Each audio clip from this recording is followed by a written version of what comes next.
सभी शांति बनाए रखे। पूज्य हमारे बीच विराजमान पूज्य महाराज श्री बालकदास जी महाराज एवं आश्रम के श्री भगत श्री मधुसूदन दास जी महाराज, वो हमारे राज्यसभा के आदरणीय सांसद श्री किरोड़ीलाल जी मीणा, जिनको एक हृदय सम्राट के नाम से जितना व्यक्त किया जाए उतना ही कम।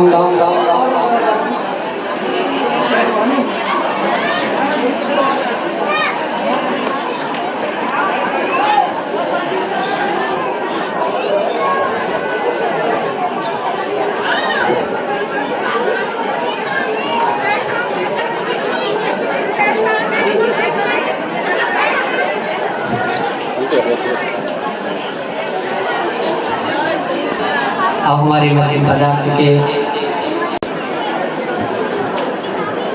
अच्छा, आप ये बताओ, सबसे ज्यादा यहाँ महिला भक्त है,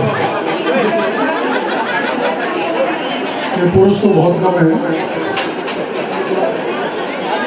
तो महिलाओं को आगे क्यों बैठ के भाई, महिलाओं को आगे आगे छीना हो। दादी बैठ जा।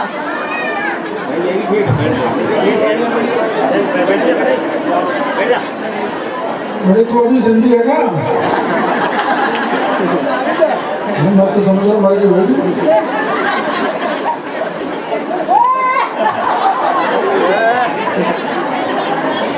देखो ऐसा है, अपना जीवन बड़ा तनाव भरा है। जीवन है तो उस वैरागी का है, उस संत का है जिसने सब कुछ त्याग दिया और भगवान की भक्ति में लग गया।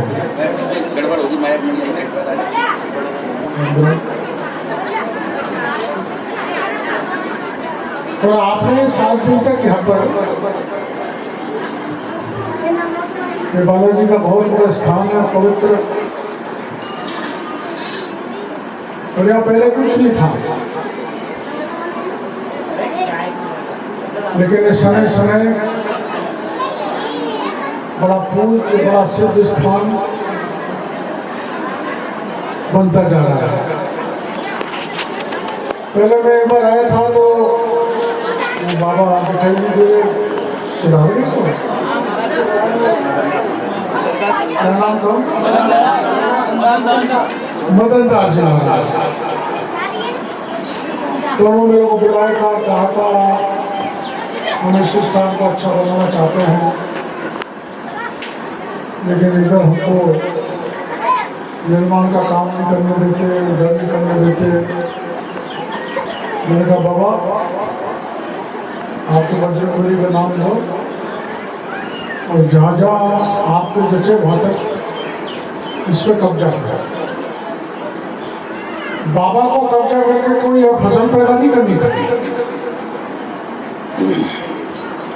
कोई संत कभी किसी जमीन से कमाई करके अपनी जेब नहीं भरता।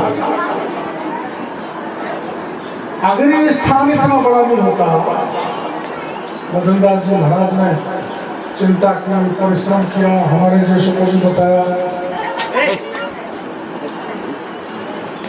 तो इसलिए इतना बड़ा ये विशाल स्थान बन गया और आप अगल बगल के सारे भक्तगण यहाँ पर आते हैं। ये मदन दास जी की मेहरबानी से हो पाया और बाकी के पुजारी संत यहाँ पर आते हैं, उनके कारण यहाँ धार्मिक कार्यक्रम होते रहते हैं। यहाँ की वस्तु के, यहाँ के धर्म प्रेमियों के, संतों के, आचार्य जी के, महाराज के मैं बहुत बहुत आभार प्रदर्शन करना चाहता हूँ, धन्यवाद देना चाहता हूँ कि इतने बड़े लोगों का मार्गदर्शन 7 दिन तक भागवत के जरिए किया। अभी मैं बगल के गांव में वहाँ भी भागवत का समापन था, तो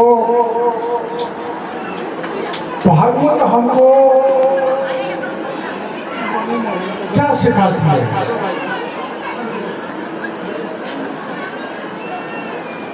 हमको त्याग सिखाती है, तपस्या सिखाती है, भाईचारा सिखाती है, सुख देती है, शांति देती है, बुराइयों से दूर रखती है। अच्छाई की ओर आदमी जाए और अपने जीवन को सफल करे। आप किसी का भला नहीं कर सको तो बुरा मत करो, ये भागवत गीता सिखाती है। तो आपने इतने दिनों तक यहाँ पर सुनी होगी, तो केवल सुनकर इस कान से सुनो, उस कान से निकालने से काम नहीं चले। जो आपने इतने दिनों तक सुना है उसको अपने जीवन में अपनाओ, अपने जीवन को सुधारो, अपने परिवार को सुधारो, अपने गांव को सुधारो, अपने इलाके को सुधारो। तो जो पापाचार बढ़ रहा है उस पर हम कुछ नहीं। हम मेरे को ज्यादा बताने की आवश्यकता नहीं, आप सब जानते हैं। आज भाई से बहन का, बाप से बेटी का, बेटे का बाप से, भाई से भाई का, सारे रिश्ते तार तार हो गए। रोज आप अखबारों में पढ़ते हो, सुनते हो, उसकी विवेचना करने की आवश्यकता नहीं। ये क्यों हो रहा है? ये इसलिए हो रहा है कि भागवत की गीता में जो बताया हम उसका पालन नहीं कर रहे।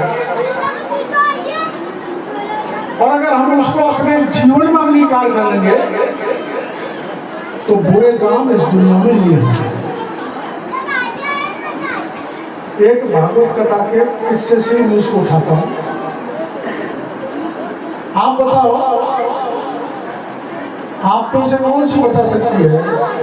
ए बेटा थोड़ी देर चुप, 10 मिनट बोलो थोड़े कि द्रौपदी का चीर हरण क्यों हुआ था? भागवत कथा में सुना होगा ना?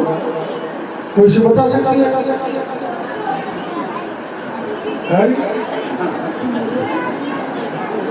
तुम में से बता सकती है चीर हरण क्यों हुआ? कौरवों ने चीर हरण किया, द्रौपदी का क्यों हुआ?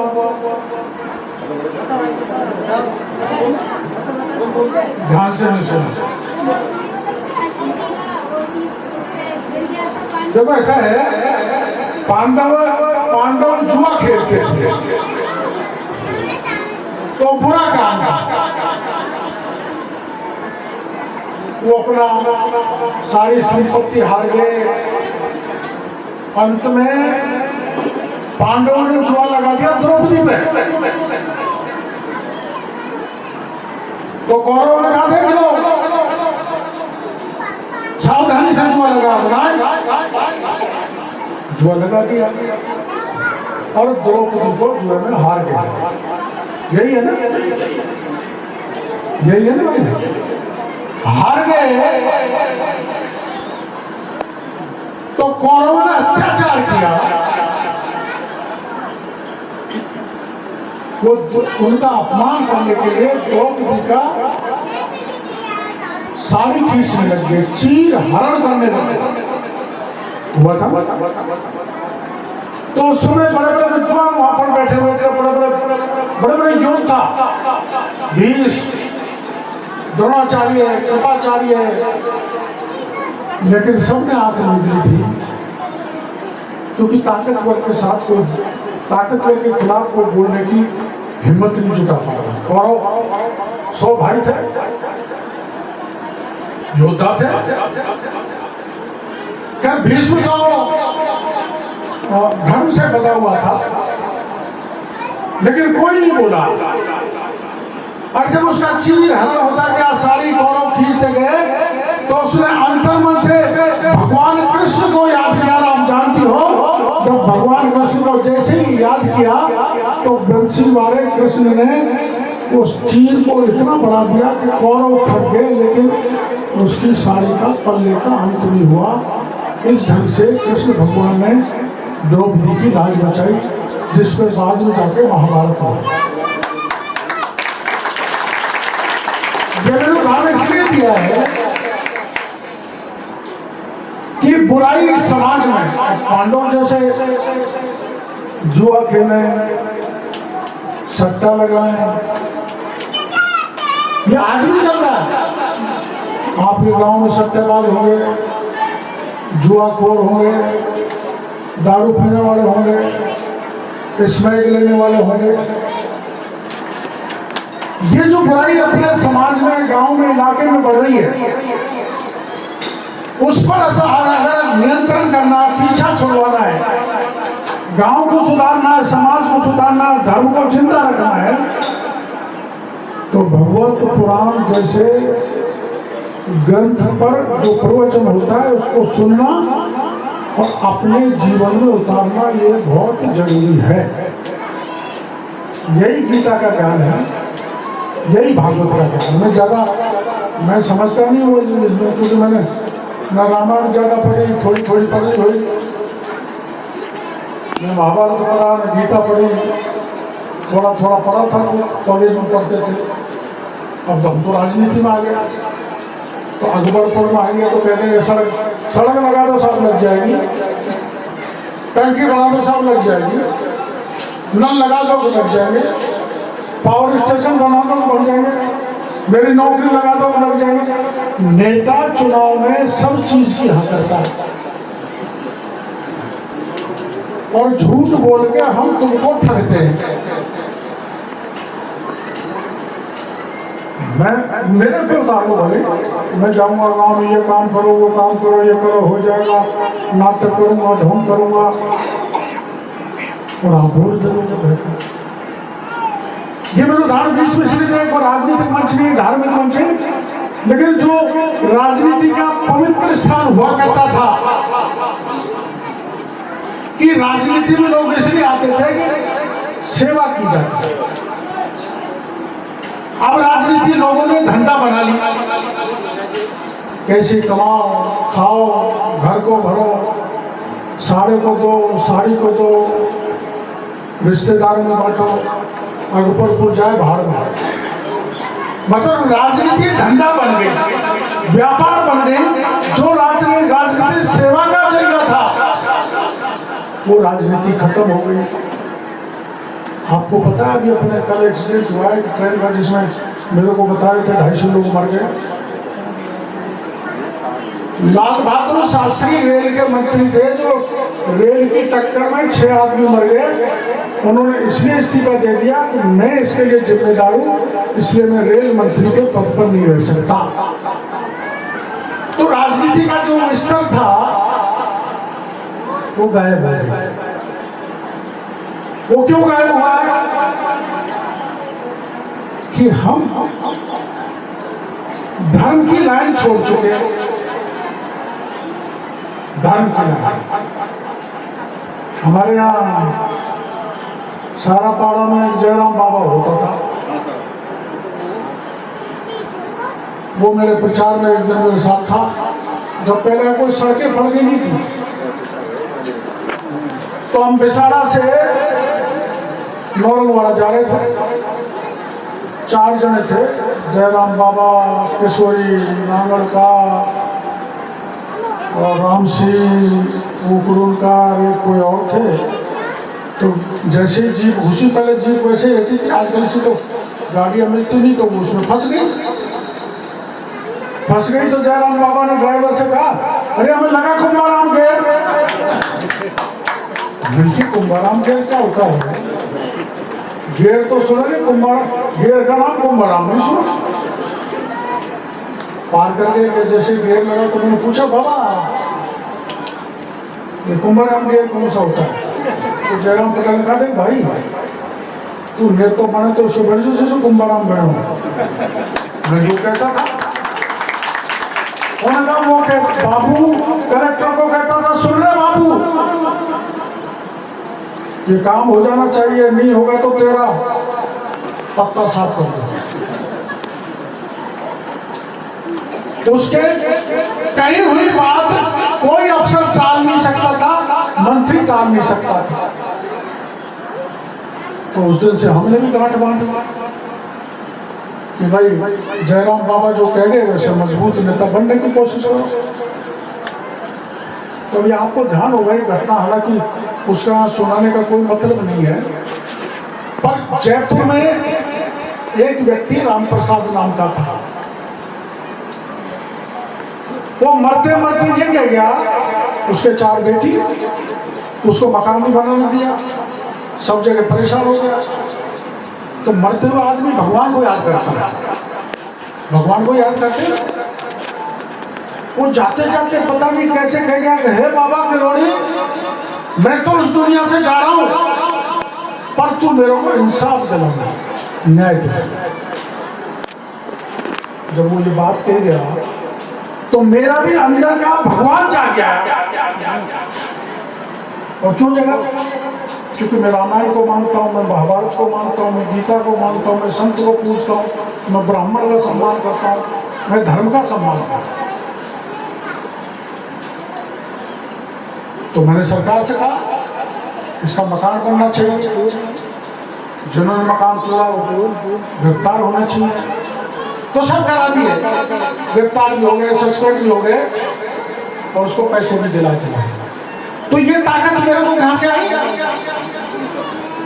ये भागवत गीता से, या उस बुजुर्ग आदमी से जो लोग कह के गया, नेतागिरी करो तो मजबूती की करो,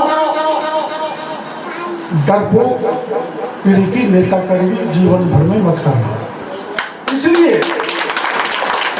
अगर आपको ध्यान हो तो जिस शंभू पुजारी को लेकर मैं थाने के सामने बैठा था, जिसकी 26 बीघा जमीन पर बदमाशों ने कब्जा कर लिया, जिसके कारण वो मर गया था, मैंने यहाँ 3 दिन तक बैठा रहा। मैंने पुलिस से कहा कि भाई ये हत्यारों को गिरफ्तार करो, इसकी जमीन मुक्त कराओ, इसको मदद करो।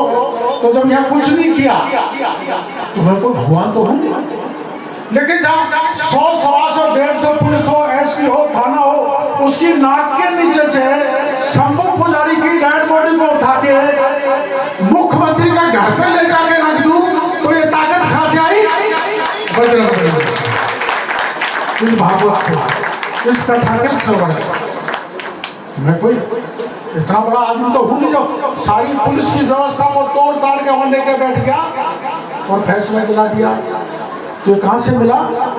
ये धर्म से मिला, ये भागवत से मिला, ये बजरंगबली की भक्ति से मिला, ये जनता की शक्ति से मिला। इसलिए इस मेरे बोलने की यहाँ कोई महत्व नहीं है, पर मैं ये कहना चाहता हूँ कि गांव में, इलाके में, पड़ोस में कोई गरीब के साथ अन्याय हो तो उनको न्याय दिलाने के लिए वैसे खड़ा हो जाओ जैसे बालाजी महाराज भगवान रामचंद्र के साथ खड़े हुए। आपको पता, जब सीता को रावण ले गया तो खोजने के लिए बालाजी, हनुमान जी महाराज लंका गए थे। रास्ते में सुरसा मिली जो मुंह बढ़ा देती थी, कम कर देती थी, बड़े बड़े ऐसी राक्षस नहीं थी जो बड़े बड़े को खा जाती। लेकिन बजरंगबली महाराज ने लघु रूप धारण करके शूर्पणखा को भी परास्त कर दिया, लंका में पहुंच गए और सीता माता का पता लगा के पूरी सोने की लंका को राख करके आ गया। उस बजरंगबली के स्थान पर अपन बैठे हैं। और मैंने ये उदाहरण इसलिए दिया है, किसी भी की बेटी सीता, किसी की इज्जतदार की बेटी, आज गांव में इलाके में बहन बेटी की इज्जत सुरक्षित नहीं है। आप भी मानते होंगे, आप अपनी बेटी को 4 किलोमीटर दूर कॉलेज या स्कूल में सूने में पढ़ने नहीं भेज सकते। क्यों? क्योंकि आप यहाँ डरे कोई अत्याचारी, कोई अनाचारी, कोई दुराचारी बच्ची को पकड़ भी ले, मेरे को, मेरे परिवार को कलंकित नहीं कर दे, ये चिंता बनी रहती है। क्यों? क्योंकि धर्म का असर कम हो गया, पाप ज्यादा बढ़ गया। आज मामा हम छोटे थे, जवान थे, जब हम कभी नहीं सुनते थे कि गांव की बहन बेटी को गांव का बेटा उठा कर ले गया, और आज रोज सैकड़ों घटनाएं गांव की बेटी के साथ गांव का बेटा कर देता है। ये धर्म की सबसे ज्यादा गिरावट है, ये पाप है। इससे बड़ा पाप कोई नहीं हो सकता। यहाँ सारे गांव के पंच पटेल लोग, जिम्मेदार बहन बेटियां बैठी हैं, इनको रोकने के लिए अपन को धर्म को मजबूत करना पड़ेगा, जिससे पाप से मुक्ति मिले, हम सुरक्षित रहें, हमारा परिवार सुरक्षित रहे, गांव सुरक्षित रहे, इलाका सुरक्षित रहे। अब हमारा तो क्या हाल है, पुलिस के भरोसे तो आप सुरक्षित नहीं रह सकते। पुलिस के थाने में गुंडे बैठे रहते हैं और गुंडों का मालिक नेता होता है। नेता उन गुंडों को शरण देते हैं। इसलिए आज के समय में पुलिस का कोई असर नहीं रह गया। पहले पटेलों की व्यवस्था होती थी, पूरा पटेल जो गांव में फैसला कर देते थे उसको पूरा गांव मानता था। लेकिन आज पटेलों की भी कमजोर हो गए, उनकी कोई मानता ही नहीं, कोई सामाजिक व्यवस्था सारी टूट गई, कुछ है नहीं। इसलिए मैं पटेलों से भी कहना चाहूंगा कि गांव की जो परंपराएं टूटी हैं, शराबखोर आ गए, नशेबाज आ गए, गुंडे आ गए, बाहर के लोग आके गांव में झगड़ा कर जाते हैं, इन सामाजिक परंपराओं को बनाए रखने के लिए पंच पटेलों का मजबूत होना जरूरी है। तो वो मजबूत होंगे बालाजी महाराज का दर्शन करके और भागवत का पठन करके, श्रवण करके, जो बहुत जरूरी है। ये अकबरपुर के भाइयों ने जो आयोजन कराया, ऐसे आयोजन होते रहने चाहिए, बहुत जरूरी है हमारे सुधार के लिए, हमारी परंपराओं को बनाए रखने के लिए, हमारी संस्कृति को जिंदा करने के लिए रामायण जरूरी है, महाभारत जरूरी है, पुराण जरूरी है, बड़ों की बात मानना जरूरी है, आपस में जातियों में भाईचारा बनाए रखना जरूरी है, बड़े का सम्मान जरूरी है, गुरुजनों का सम्मान जरूरी है, आचार्य और ब्राह्मणों का चरण स्पर्श करना जरूरी है। इनको आजकल सबने छोड़ दिया, इनकी पालना होनी चाहिए। ये स्थान है, इस स्थान को मेरे को ऐसा लगता है कि ये बालाजी का स्थान एक चमत्कारी स्थान है। घाटा महदोपुर बालाजी सिद्धपीठ है। मुझे यहाँ आने पर ऐसा आभास होता है ये भी स्थान बड़ा चमत्कारी स्थान है। तो चमत्कारी स्थान की महत्ता बनी रहे, इस ढंग से आचरण सारे भक्तों को यहाँ पर करना चाहिए। और मैं यहाँ कौन आज तक विराज थे, यहाँ मेरे को पता नहीं था, जो भी महाराज विराज थे मैं उनको भरोसा देना चाहता हूँ कि इस सिद्ध स्थान को विकसित करने के लिए कैसा भी काम करना पड़े, मैं बड़ा से बड़ा मेरा सहयोग देने के लिए तैयार हूं। क्योंकि अगर धर्म का प्रभाव पड़ेगा, धार्मिक स्थान का प्रभाव पड़ेगा, तो पाप से आदमी दूर होगा। अपना कोई बात होती है तो गांव में कहते हैं ना, मैं गंगा जी में लोटा उठाते हैं ना, सही ठहराते तो झिझकते थे। आजकल तो उठा जाते हैं। आजकल तो ऐसे लोग पूरी गंगा को पी जाए, सूरज माई हाथ का तू सही ठहराते। तो ये धर्म की जो पवित्रता है, ये बनाए रखने के लिए गंगा पवित्र है अपन मानते हैं, यमुना पवित्र है, हमारी नदियाँ पवित्र हैं, सूरज को हम पूजते हैं। हम कई बार देखते हैं आजकल तो कई लोग खड़े होकर सूरज की तरफ भी पेशाब करते रहते हैं। ये अपमान है हमारा धर्म का, हमारी संस्कृति का। इनसे बचने की आवश्यकता है। और मैं जो महाराज यहाँ पर विराजते हैं उनके पहली बार मैंने दर्शन किए, लेकिन ये भक्तों की दृष्टि से, देखो मेरा नाम तो किरोड़ी लाल है, जेब में बॉडी भी नहीं है, लेकिन आज्ञा दोगे तो मेरे पास अच्छे लोग मेरे संपर्क में हैं, जिनसे मैं अच्छे काम भी इस स्थान पे करा सकता हूँ। आप तो यहाँ से गई नहीं होगी, किस दिन जाना बेटी, ये तो भैया ही होंगे।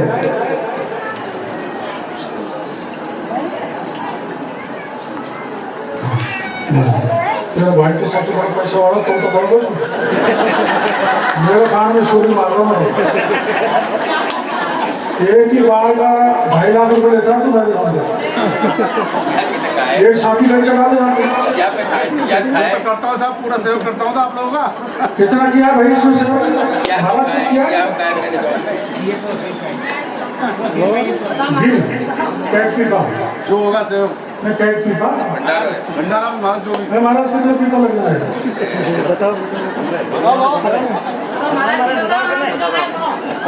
लोग प्रसाद लेने आए, मैं महाराज वैसे लोगों को बोला 15 पीपा कैट पीपा 60,000। वो देसी का ही अंडा के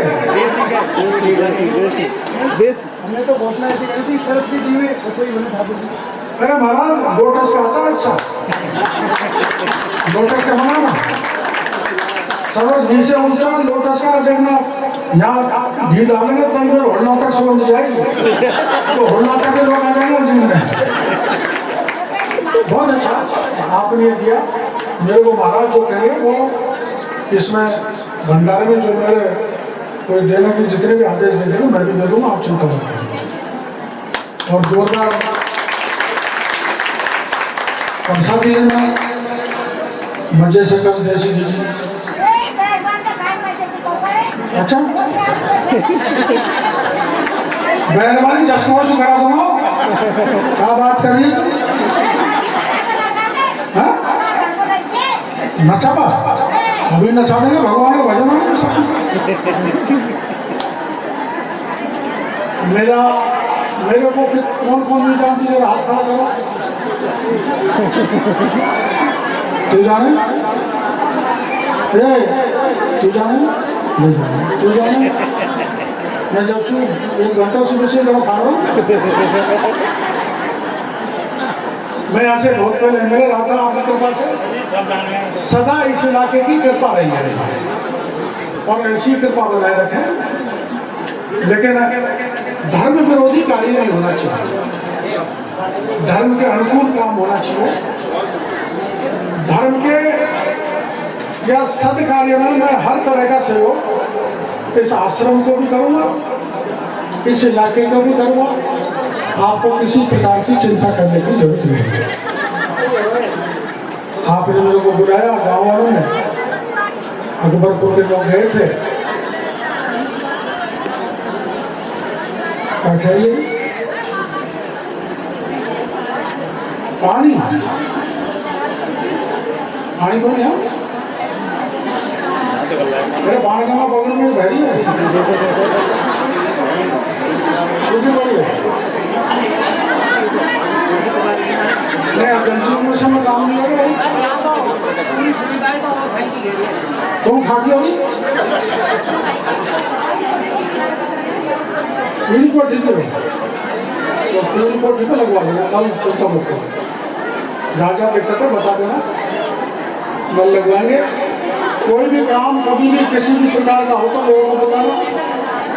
मेरे कोई खिलाफ रहता है उसको भी काम करता हूँ, संग रहे उसका भला भी, खिलाफ रहे उसका भी भला, सबका भला, मैं बुरा नहीं करता। जब ही तो बूटा छाप गोलमा मंत्री बन गई। तो ये भगवान की कृपा है, अच्छे काम करने की कृपा है, भगवा वालों की मेरे पे सदा कृपा रही, वैसी कृपा आपकी यहाँ पर बनी रहे। चूंकि ये धार्मिक सम्मेलन है इसलिए कोई राजनीति का भाषण नहीं देना चाहता, पर कोई भी किसी भी गांव का, किसी भी जात, किसी समाज का, किसी भी दल का व्यक्ति मेरे पास आएगा तो उसकी भरपूर मदद करूंगा, इस बात का भरोसा मैं आपको देना चाहता हूँ। राम राम साहब, बहुत बहुत धन्यवाद। बोल बालाजी महाराज। अब तो मीरा की भक्ति के गीत जानती हो तो मीरा भक्ति की कैसे कहे भाई? अरे खाए चको भजन बैठ जाओ।